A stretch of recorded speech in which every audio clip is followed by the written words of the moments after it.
Gefilm jo blij. Philippians chapter 2 verse 9 and 10. It says like this.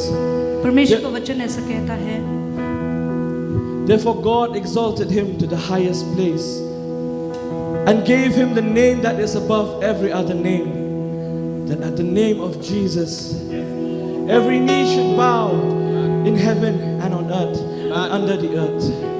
इस कारण परमेश्वर ने उसके नाम को इतना अति महान किया कि उस नाम पे, जो नाम यीशु है, उस नाम पे हर एक घुटना टेके और स्वर्ग और धरती उसी के आगे अपने घुटने टेके।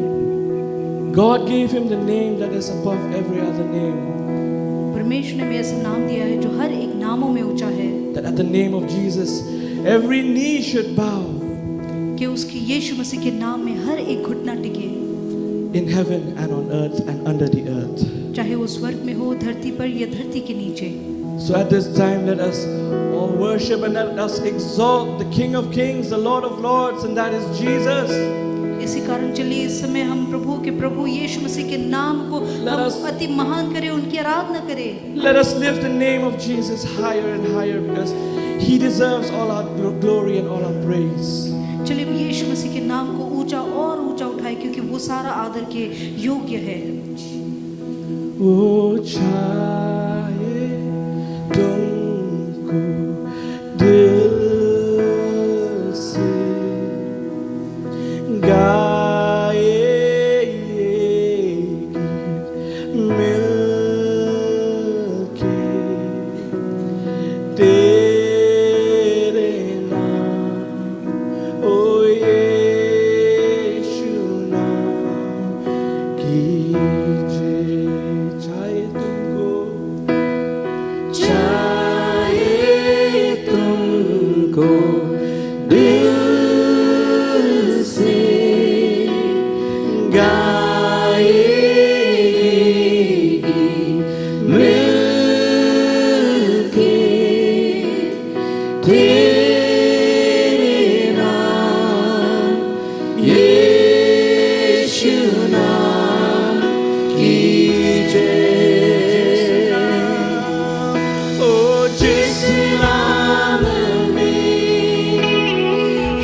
मिलती है कृपा यीशु नाम है करना हुआ यीशु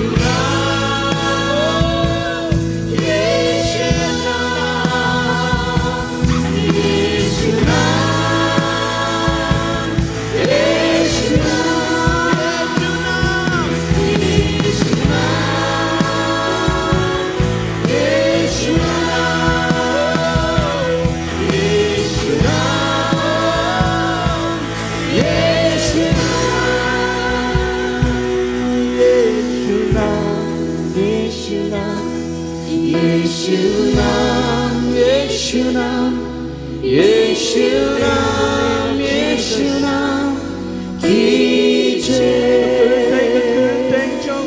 यीशु नाम यीशु नाम यीशु नाम यीशु नाम यीशु नाम यीशु नाम की जय यीशु नाम यीशु नाम यीशु नाम यीशु नाम यीशु नाम यीशु नाम की जय यीशु नाम यीशु नाम यीशु नाम यीशु नाम यीशु नाम यीशु नाम की जय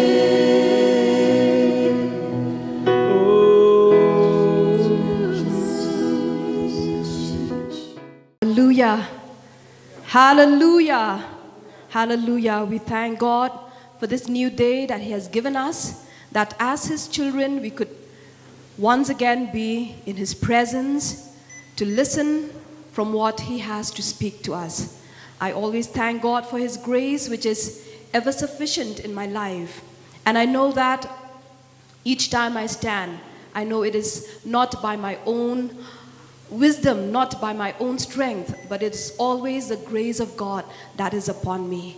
So I even thank our dear apostle and Pastor Danny for giving me this privilege. It's always a privilege, it's always an honor to stand and share the word of God. So thank you so much, Pastor, for this time that you've given me.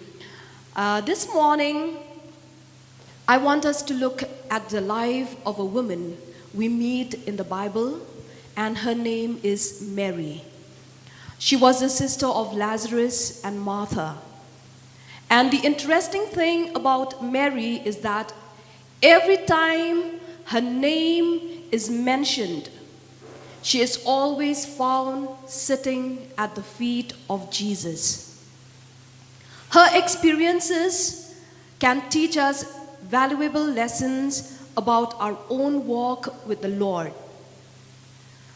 This morning, I want us to look into 3 accounts from the Bible which helps us understand what we can find as we sit at the feet of Jesus. From these 3 accounts, I've titled my message as At the Feet of Jesus. According to the Gospel of Luke, chapter 10, verse 38 to 42, we will understand that at the feet of Jesus, we can find a place of stillness and calmness. Let us read this passage. Luke chapter 10, verse 38 to 42. As Jesus and his disciples were on their way, he came to a village where a woman named Martha opened her home to him. She had a sister called Mary, who sat at the Lord's feet listening to what he said. But Martha was distracted by all the preparations that had to be made. She came to him and asked, "Lord, don't you care that my sister has left me to do the work by myself? Tell her to help me." "Martha, Martha," the Lord answered, "you are worried and upset about many things, but few things are needed, or indeed only one.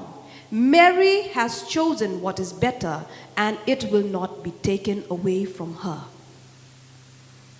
Here in the story, we see that Jesus and his disciples had just arrived at Bethany. And as soon as Martha saw them, she joyfully received them into her house. She made them sit and straightway hurried into the kitchen to prepare some food. The work that she did then in the kitchen was not for herself, but for Jesus and his disciple. Mary, on the other hand, she opened her heart to Jesus and tried her best to love the Lord. Mary, the Lord said, had chosen the good part. And what was that?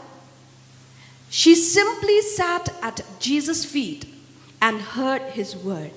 And that is the one thing needful above all other things. While Martha labored, Mary listened, and she found a place of stillness and calmness at the feet of Jesus. In verse 39, we see that as Mary sat at the feet of Jesus, her soul was fed, which gives her strength for her spiritual journey. Whereas Martha was worried over physical nourishment. Most of us, we are like Martha. We are not concerned about spiritual things. Rather, we are more concerned about the physical.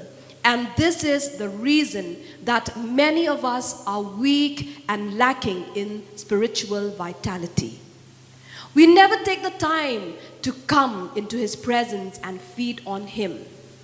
We need to draw near and sit in his presence through prayer, through reading of the word, in worship. Because it is in his presence that we will find food for our soul and strength for our journey. Otherwise, we will dry up spiritually. Furthermore, as we see in verse 39, we could understand the priorities of these two sisters, that is Martha and Mary.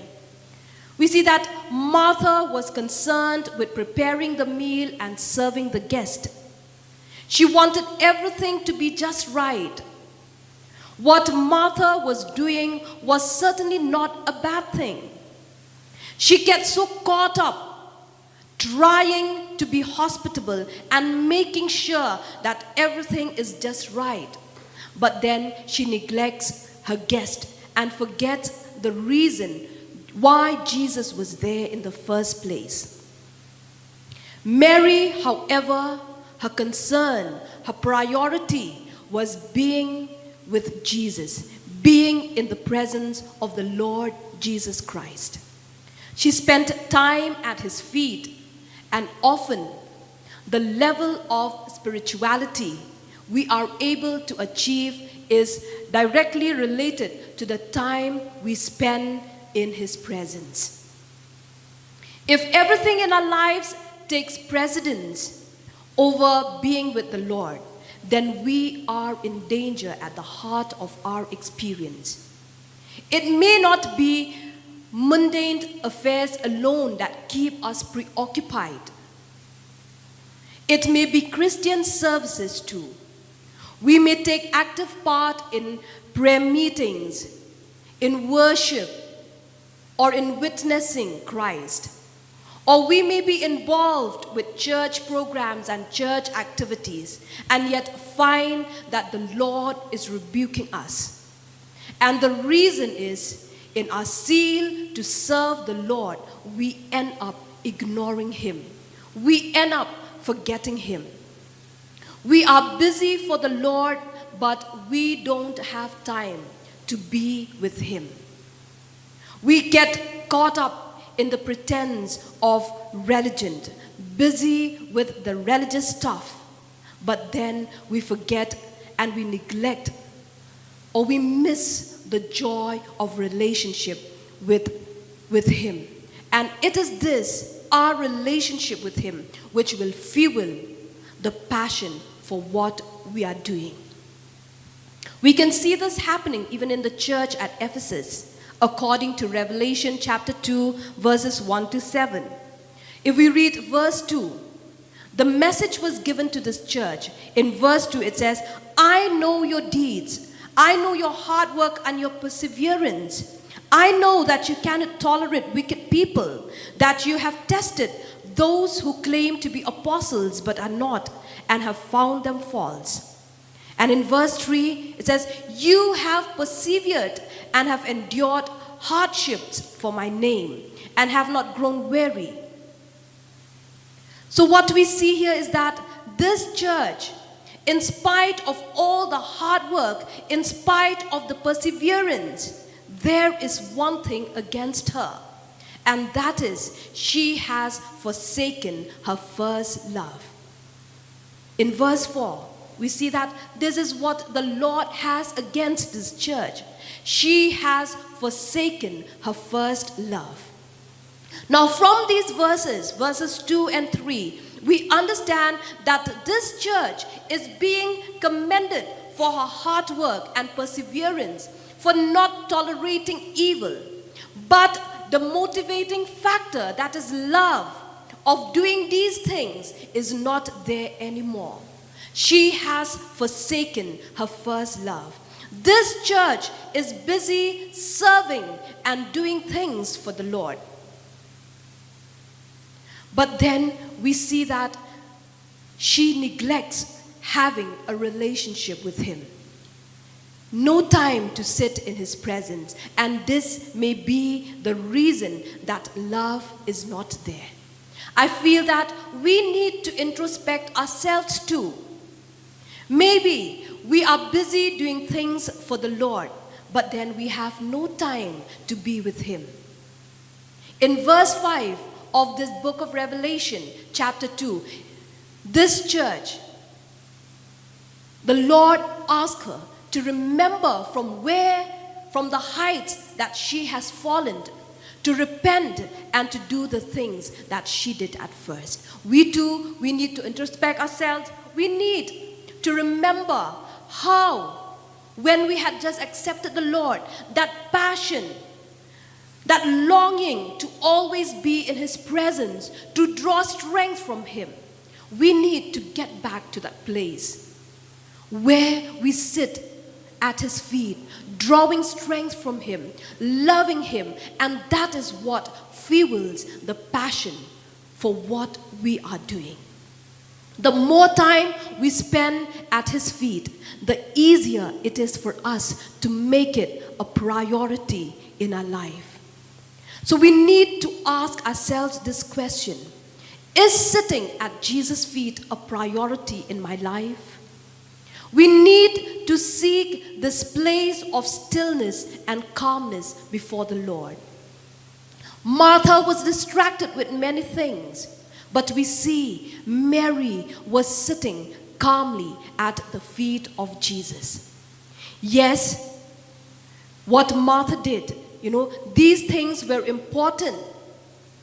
Being hospitable, it's good, but then this is not important. It is not the most important thing. The one thing Martha needed was to cease all her activities and sit at Jesus' feet and hear His word. That was the better part, the most important thing, to be in relationship with Him and to hear from Him. Mary did just that. She was sitting calmly, listening to the words of Jesus. When we come into His presence, that is in prayer, reading the word, or in worship, we will feel that the burdens of life growing amazingly light. We need to learn to love the Lord more than our worries, and we will be able to find that calm place in His presence. When we focus our attention on Him, other things tend to become very dim. In the letter of Paul to the Philippians, chapter 4, verse 6 to 7, he encourages the believers there. He said, "Do not be anxious about anything, but in every situation, by prayer and petition, with thanksgiving, present your request to God. That is, by coming into His presence through prayer and petition. The peace of God, which transcends all understanding, will guard their hearts and mind in Jesus Christ. So even as we come into His presence, all the things that we are worried, we will find that the peace of God will transcend. The peace of God, which passeth all understanding, will guard our hearts and it will guard our mind. God has promised that we can find rest at His feet. In Psalm 62 verse 5, the psalmist says, "Find rest, O my soul, in God alone." It is when we are in His presence that we can find rest, that we can be still, that we can be calm. According to the New Living Translation, it says, "Let all that I am wait quietly before God, for my hope is in Him." He encourages, this psalmist, he encourages himself. He said, "Let all that I am wait quietly before God. Wait quietly in the presence of the Lord, for my hope is in Him." Secondly, if we look at the Gospel of John, chapter 11, verses 1 to 44. At the feet of Jesus, we can find a place of supplication or a place of intercession. Now this passage, according to John chapter 11 verses 1 to 44, it speaks about the death of Lazarus. In verse 32, we see that this verse says, "When Mary reached the place where Jesus was and saw Him, she fell at His feet and said, 'Lord, if you had been here, my brother would have not died.'" Lazarus had died, and Jesus has come to pay His respect to this family. When He arrives, He meets Martha and calls for Mary to come to Him. Once again, she is found at His feet, looking into His face for the help she needs. Mary, when she came to Jesus, she said, "Lord, if you had been there, my brother would not have died." What Mary finds during this encounter can help us all when we face the difficult times of life. Here in verse 28, we can see that the Lord is interested to help His people in their need. When Jesus arrived in Bethany, Martha ran out to meet Him, and in their conversation, Jesus demonstrated a great concern and interest in their need. After speaking with Martha, Jesus apparently calls for Mary. He is concerned about the grief and pain that they are experiencing. When we read verse 33 to 35, it says, "When Jesus saw her weeping, and the Jews who had came along with her also weeping, He was deeply moved in spirit and troubled. 'Where have you laid him?' He asked. 'Come and see, Lord,' they replied. Jesus wept." Although Lazarus' death had been God's will, and even though Jesus knew that He was getting ready to raise him from the dead, He still cried at the tomb. Why? Why did He cry? I believed He was moved by the pain of those He loved, that is Martha and Mary. Friends, there are times in our life when we face tragedy. Maybe the loss of a loved one. We face bitter disappointments and heartaches. Maybe we pray for a situation to end one way and it becomes apparent that God willed something else to happen. Or someone else refuses to cooperate with God's will. and our life is affected. But even when we go through situations, we should not think that God is insensitive to our pain. I believe that we served a God who mourns with his children in times of pain and longs to comfort us and pull us out until the storm passes. Psalm 34 verses 18 and 19 says, "The Lord is close to the brokenhearted and saves those who are crushed in spirit. Many are the afflictions of the righteous, but the Lord delivers him out of them all." We may have griefs, we may have disappointment in lives, we may pass through situations, which causes us pain and heartache. But then the word of the Lord says that the Lord is close to the brokenhearted and he saves those who are crushed in spirit. As children of God, we need to understand that Jesus cares about our need. He is interested in what we are experiencing, in what we are going through, in everything that we are facing in life. Psalm 138 verse 6 says, "Though the Lord is exalted, he looks kindly on the lowly. Though lofty, he sees them from afar." This tells us that the Lord is looking down at our lives and he misses nothing that affects his children. He misses nothing that affects us. Jesus cares about our need and he called us unto himself. In verse 28, we see that Jesus calls Mary unto himself, and Mary responded. She went, and there she was able to place her burden upon the Lord. The Lord has invited all his children to come unto him and experience what he can do in a time of crisis. In the book of Isaiah, chapter 55, verse 22, it says, "Cast your burden upon the Lord, and he shall sustain thee. He will never suffer the righteous to be moved." Even in the gospel, according to Matthew chapter 11, verse 28, and 1 Peter chapter 5, verse 7, God is calling us to cast all our cares upon him. He is inviting us today to come and sit at his feet and allow him to put the pieces of our lives back together.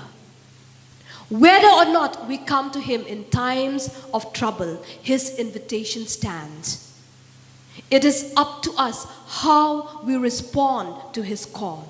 In verse 29, when Mary heard that Jesus was calling her, she ran to meet him. And this is a lesson for each one of us. When times of crisis come, Jesus is always near. Let us run quickly to him. He will meet our need. Most of the time, when we face difficulty in lives, we turn first to someone. We turn maybe to our friends, or we turn to our family members. But I tell you, Jesus is always there.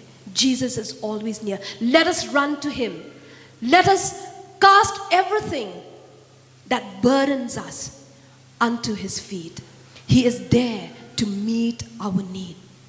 In verses 34 to 42 of the Gospel of John chapter 11, after Mary and Martha had poured their heart out to him, Jesus turned to his heavenly Father and prayed on their behalf. He interceded for them, and he does the same for us. In Hebrews chapter 7 verse 25, it tells us, "Therefore he is able to save completely those who come to God through him, because he always lives to intercede for them." And even in Romans chapter 8 verse 34, it tells us that Christ is at the right hand of God interceding for us. He is always there. As he prayed for these two sisters, for what they gone through, He is always there interceding for us always. When we take our burden to the Lord, the entire Trinity get involved in meeting that need. The Son prays for us. The Spirit guides us and comforts us. And the Father opens the storehouses of heaven and moves circumstances on the earth to see that our need is met. Then in verses 43 to 44, we see the Lord's intervention in the need of his people. Jesus speaks the word and Lazarus lives. In the raising of Lazarus, Mary had many needs met. God will move all heaven and earth to meet our needs too. Now, Jesus was only about 2 miles from Bethany. He could have walked there in about 30 minutes, yet he chose to wait for 2 days, and he didn't arrive until 2 more days had passed. And this was hard for them to understand the delay. It was hard for Mary and Martha to understand why the Lord delayed in coming. Yet, in seeing him raise Lazarus from the dead, Mary was able to understand that Jesus had a higher purpose in what he had allowed them to endure. So it is with us. More often, we are not able to understand what God is doing in our lives until his purpose is fully revealed. If Lazarus had not died, Mary would have not known that Jesus could raise him from the dead. Yet when Lazarus did die, then she knew firsthand about the great power of the Lord Jesus. Again, when we go through trials, we may question the Lord's wisdom in allowing us to endure some of the things we face. But when he comes through for us, then we know firsthand that he has all the power in heaven and earth. We will see his mighty power being revealed. And this truth increases our faith and helps us to trust more fully in him and in his power. Thirdly, in John chapter 12, verses 1 to 8, we can see that at the feet of Jesus, one can find a place of service and worship. Now, according to this passage, once again, we find Mary at the feet of Jesus. Mary is so overcome with her love for Jesus because he has raised Lazarus from the dead, and she is willing to pay whatever price is necessary to serve him and be a blessing to the Lord. In this chapter 12, in verse 3 and 5, we see that Mary poured a box of ointment on Jesus, and it has been estimated that in today's currency, the content of the jar would have been worth more, or it would have been worth between $15,000 to $20,000, which is a year's wage. But Mary was willing to give up this treasure because of her love for Jesus. She was willing to spend. Maybe she had kept this jar for something else, but then seeing what Jesus had done in raising Lazarus from the dead, she was overcome with love, and she was willing to give her best to the Lord. We should do no less. When we give less than our best to Jesus, we have made no sacrifice at all. It is not until we give our all that we are truly displaying our love for him. David said, "I will not offer you anything that cost me nothing." When we give Jesus less of our time, less of our tithes, less of our talents, then we are not displaying our love for Him. What God desires of us is that we will give Him our all. Mary gave her all. She poured the ointment on Jesus and wiped it with her hair. She didn't care about what others thought. Her primary focus was serving and honoring the Lord. When we come to sit at His feet, we will get to the place where we do not care about what others think of us. We would only have Him and His glory as the focus of our lives. He will fill our thoughts, our motives, and we will lose sight of self in the glorious light of His person. Now, Mary was criticized for her devotion and display of love for the Lord. But in the midst of criticism, Jesus stepped up to her defense. He informed those present that they were to leave her alone. She was doing her part to honor the Lord. We read this in Mark chapter 14, verses 8 and 9.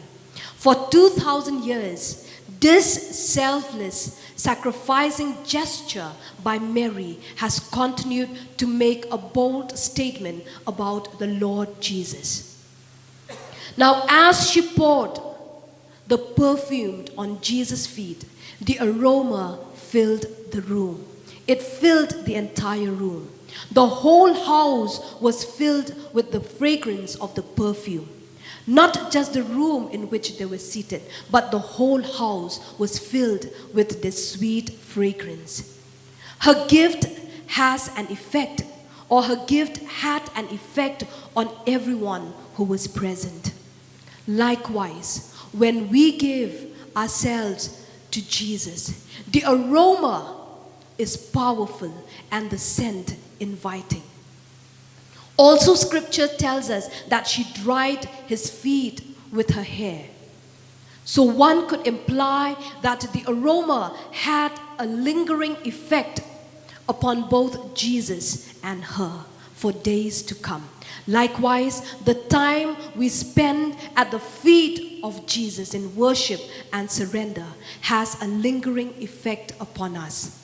The aroma of His presence will linger.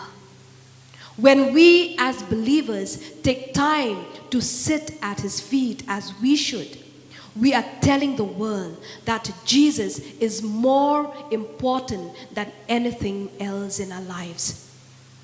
People will know when we spend time with Him. Sitting at His feet will show on us. We remember Jesus' disciples in the book of Acts chapter 4 verse 13. When the people at that time, they saw their boldness, they saw their courage, they understood and they knew that these people were with Jesus. So it is with us too. When we spend our time with Him, it will show on us. Now, from these three accounts, we understand and know that at Jesus' feet, one can find a place of stillness and calmness, a place of supplication and intercession, and a place of service and worship. Now, in conclusion, I want us to see ourselves and ask, where do we find ourselves now? Are we sitting at the feet of Jesus, listening to Him, learning from Him, and just loving Him? He is worthy of our devotion. How is our relationship with Christ? How often do we open the Word and spend time in prayer, merely to just sit at His feet and enjoy His presence? I want us to ask ourselves, are we a Mary who loves to simply spend time in God's presence, or are we a Martha, distracted by the urgency of life and secondary things, that we neglect that which is most important? Church, I want us all to choose and sit at the feet of Jesus in quiet moments, not out of guilt, not out of obligation, but out of thanksgiving, out of love, adoration, amazement, awe, and wonder. Spending time at Jesus' feet is important and is the one thing or good portion that we all need to seek. Therefore, I challenge us to enter into His presence and sit at His feet. Let's find our place there and be all that Jesus wants us to be. Amen. Amen. These are just a few words that I want to encourage us this morning. Let us take a moment. Let us not be distracted at this moment, but let us enter into His presence. Let us focus on Him. I invite once again the Judah ministry to come on stage. We will sing that song, In His presence, I am content. Let us enter into His presence. Let us be content being in His presence. Let us enter into that place of rest. Let us not be distracted at this moment, but let our focus be on Him. I request each one of us to stand to our feet. Along with the Judah ministry, we will join with them in singing the song as a worship to Him, as a prayer, saying, Lord, we know that it is only in your presence that we are content. It is only in your presence that we can be still and we can be calm. It is only in your presence that we can pour out our love to you. Hallelujah. Hallelujah. In your presence, I am content. In your presence, I am content. In your presence, there is life, expression of your life, revelation of your power and love. In your presence I can bring a love song offering. I'm in the presence of my King. Your presence, oh, in your presence I am content. In your presence I am content. In your presence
presence I can pray. A love so much